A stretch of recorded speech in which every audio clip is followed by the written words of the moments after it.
Unwind your mind with the therapist.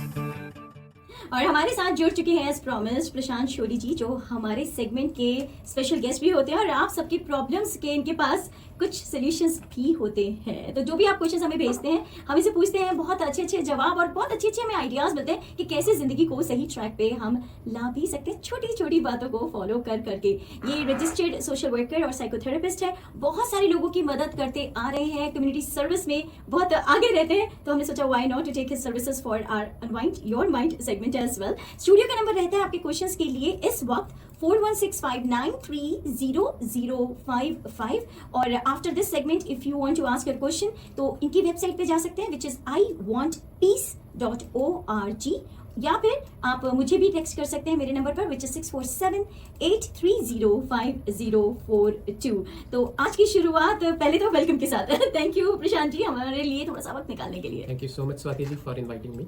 और आप समय निकालते हैं, वेल हमारे लिए बहुत बड़ी बात होती है। छोटी छोटी बातें जो आप बताते हैं उनमें से अगर मुझे लगता है एक दो भी हम फॉलो कर पाते हैं तो हम फर्क देखते हैं ग्रेजुअली, वो जिंदगी में कितना बड़ा फर्क लाता है। And this is about a mother and उनके बच्चे के बारे में। तो ये जो मम्मी है ये लिखती है कि उनका बेटा है और वो कहती है मुझे धीरे धीरे ऐसा महसूस हो रहा है कि मेरा बेटा मुझसे थोड़ा थोड़ा दूर जा रहा है, इमोशनली डिटैच फील हो रहा है उन्हें उसके साथ। ऐसा लग रहा है वो बच्चा डिटैच फील कर रहा है या हो रहा है थोड़ा। एंड पहले ऐसा नहीं था, पहले बात करता था बच्चा अच्छे से खुल के, अभी अचानक से ही उन्हें चेंज लग रहा है कि बात नहीं करता खुल के। अगर जो मैं बात करती हूँ अपने आप से इनिशिएट करती हूँ कम्युनिकेशन या कोई भी बातचीत, तो उसमें भी थोड़े से मिनिमम वर्ड्स में जवाब देके वो निकल लेता है, ये words basically any conversation. And ऐसा लगता है उन्हें कि मेरी कंपनी ही जैसे बच्चा अवॉइड कर रहा है। पहले मम्मी के पीछे पीछे दौड़ता था, बात करता है, अपनी स्कूल से आके सारी सुना रहा है, दोस्तों की बता रहा है, अचानक से आप भी कोशिश कर रहे हो तो भी नहीं बात कर रहा। तो वो इस बात से बहुत हर्ट भी फील कर रही है, कंफ्यूज भी है, क्वेश्चंस भी आ रहे हैं कि व्हाट हैज हैपेंड, क्यों क्या हो रहा होगा। तो एक मोमेंटरी बॉदरेशन भी हो सकती है ये, but yes at this time she is bothered. And Swati ji ये सिर्फ मदर का ही नहीं, फादर का भी, बेसिकली इन जनरल पेरेंट्स का इशू है यहाँ पे। और रादर मैं ये कहूँगा कि ये इशू फादर और सन के रिलेशनशिप में ज्यादा प्रोमिनेंट है। हाँ जी, ज्यादा मिलता है। तो इसमें कुछ चीजें हैं, as I said earlier, even in our previous question, that each and every situation or each and every case is unique. So of course, if I am providing services to someone, sitting with the person one on one, then I will have a better picture के और हम in depth जा सकते हैं उस situation के। लेकिन the generalized answer to this question is, जो चीजें आपको ध्यान रखनी चाहिए इस situation को avoid करने के लिए, first of all, one has to monitor the content of the dialogue which you are having with your child. Okay, जब भी आप अपने बच्चे से बात करते हैं, आप उस चीज को सेल्फ क्रिटिकल होके देखें कि क्या आप उससे जो बात कर रहे हैं उसमें कुछ उसकी हॉबीज के बारे में बात कर रहे हैं, किस बैंड को, किस म्यूजिक को वो लाइक करता है उसकी कुछ बात कर रहे हैं, क्या उसके फेवरेट स्पोर्ट्स हैं उसकी कुछ बात कर रहे हैं, उसके क्या इंटरेस्ट्स हैं उसकी कुछ बात कर रहे हैं। और हो सकता है उसके लिए आपको कुछ खुद अपनी नॉलेज बढ़ानी पड़े। हाँ। आपको खुद ही ना पता हो गेम्स के बारे में, बैंड्स के बारे में, जो आजकल बच्चे सुनते हैं, उनके फेवरेट या सिंगर्स हैं उनके बारे में, you may not know anything about that. So basically what I am trying to say that try yourself to enrich the communication with your child. मतलब कम्युनिकेशन में वही, जैसे आई स्टिल रिमेंबर हमने 1 महीना पहले कुछ ऐसी बात कही थी कि बहुत बार होता है कम्युनिकेशन में यही होता है, तुमने ये नहीं किया, तुमने ये क्यों किया। या तो कुछ लेक्चर दे रहे हैं या इंस्ट्रक्शन दे रहे हैं, किसी बात पे डांट रहे हैं या समझा रहे हैं। हाँ, उसको एज अ फ्रेंड ट्रीट नहीं कर रहे। और ये जो क्वेश्चन हमें आया है तो वो बता रही थी कि उनका बेटा टीन एज में है, तो ऑफ कोर्स उस एज में तो you have to treat your child as a friend. और दूसरी चीज जो बहुत इंपॉर्टेंट है, अपने बच्चे को एम्पथी सिखाइए। एम्पथी एक ऐसी चीज है जो नंबर 1 कि वो बाय बर्थ नहीं होती, वो सिखानी पड़ती है। अच्छा। और नंबर 2 वो मॉडल भी करनी पड़ती है। आप कितने एम्पथेटिक हैं, आपका पार्टनर, अगर आपके पार्टनर की तबीयत ठीक नहीं है, आपके घर पे आपके पेरेंट्स की तबीयत ठीक नहीं है, आपका उनके साथ क्या बिहेवियर है, आप उनसे कैसे कम्युनिकेट कर रहे हैं, कितने पोलाइट हैं, कितने केयरिंग हैं, वो चीज़ें बच्चा जब देखता है तो बहुत सारी चीजें बच्चे ऑब्जर्वेशन से सीखते हैं। बच्चे ऑब्जर्वेशन से सीखते हैं। और सबसे बड़ी बात यह है कि आप ये भी कर सकते हैं कि अगर बच्चे को आप, जैसे होता है ना कि एम्पथी का कैप्सूल देना चाहते हैं तो वो ये है कि जैसे कोई फूड बैंक है, ठीक है, कोई ओल्ड एज होम है, कम्युनिटी एजेंसीज हैं, वहाँ बच्चे को वॉलंटियरिंग करवाइए, ठीक है, उससे वो बहुत कुछ सीखेगा। हाँ। तो उसमें नेचुरली उसमें जो चीज़ें वहाँ से वो लेके आएगा वो घर पे भी रिफ्लेक्ट होंगी। और तीसरी चीज़ है स्टॉप कंपेयरिंग। और क्योंकि अगर आप चाहते हैं कि आपका बच्चा आपसे दोस्ताना ताल्लुकात नहीं रखता और आप उससे दोस्ती बढ़ाना चाहते हैं, तो कम से कम फिर उसको ये मत कहिए कि तुम दूसरे से इन्फीरियर हो। हाँ, तुम उनके बच्चों की तरह क्यों नहीं बनते। तो इसलिए आप ये काम मत कीजिए, क्योंकि उससे तो आप अपनी दोस्ती खराब करेंगे उससे। और एक और बहुत इंपॉर्टेंट पॉइंट है जिसको हम बोलते हैं सेंस ऑफ बिलोंगिंग।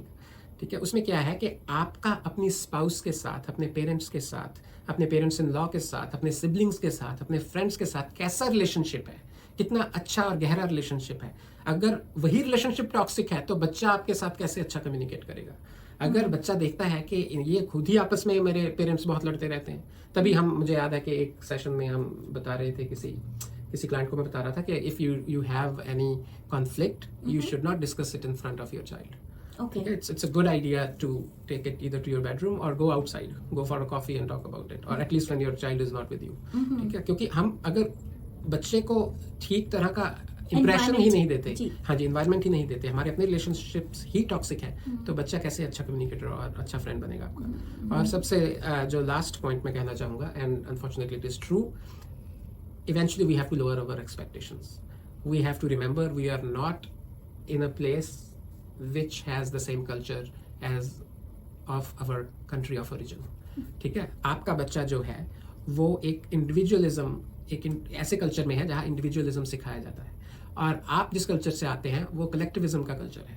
तो थोड़ा सा वसुदेव कुटुंबकम, और वहाँ परिवार था, ठीक है, वहाँ फैमिली थी, वहाँ जॉइंट फैमिलीज होती हैं। यहाँ बच्चे को थोड़ा सा उसको बताया जाता है कि तुम्हारे अपनी प्राइवेसी है, तुम्हारे अपने एक, तुम अगर नहीं बात करना चाहते तो मत करो। हाँ। ठीक है ना, तो इस तरह का जो कल्चर है, इस तरह का जो है, वहाँ हम लोग जॉइंट फैमिली में पले बड़े वाले लोग होते हैं कि हमें लगता है कि हम एक कमरे में एक खाट शेयर करते रहते हैं। बिल्कुल। यहाँ पे अगर जो गेस्ट आते हैं तो बच्चे साफ कहते हैं not my room, not my room, क्योंकि जो चीजें उनको थोड़ी सिखाई जाती हैं यहाँ पे इंडिविजुअलिज्म के नाम पे, तो वो हमें उनको भी डिस्काउंट करना पड़ेगा और उसको भी दिमाग में रखना पड़ेगा।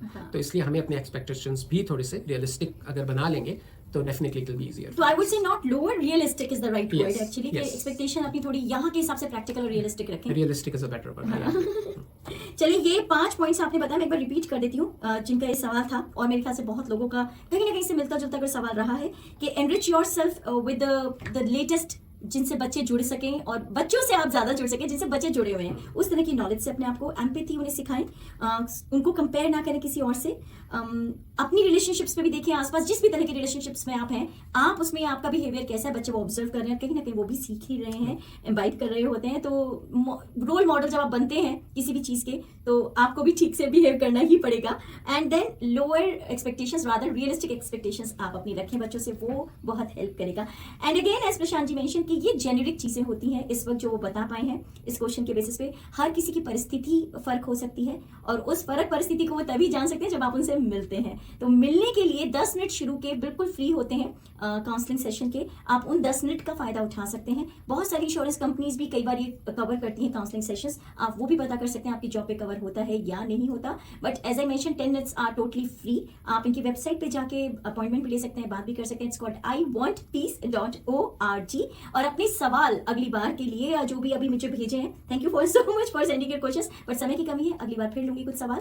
और आप भेज सकते हैं हमें, मेरा नंबर रहता है 6478305042, या फिर प्रशांत जी को, प्रशांत जी एक बार नंबर बता दीजिए, क्लिनिक का नंबर है, वैसे आप बता रहे थे वो वहाँ पे टेक्स्ट नहीं जाता, सिर्फ कॉल करी जा सकती है। जी, हमारे क्लिनिक का नंबर है 905-405-8224, 905-405-8224। चलिए, अगले हफ्ते फिर हाजिर होंगे बहुत सारे क्वेश्चंस के साथ। Thank you Prashant ji for taking our time for us. Thank you Swati ji.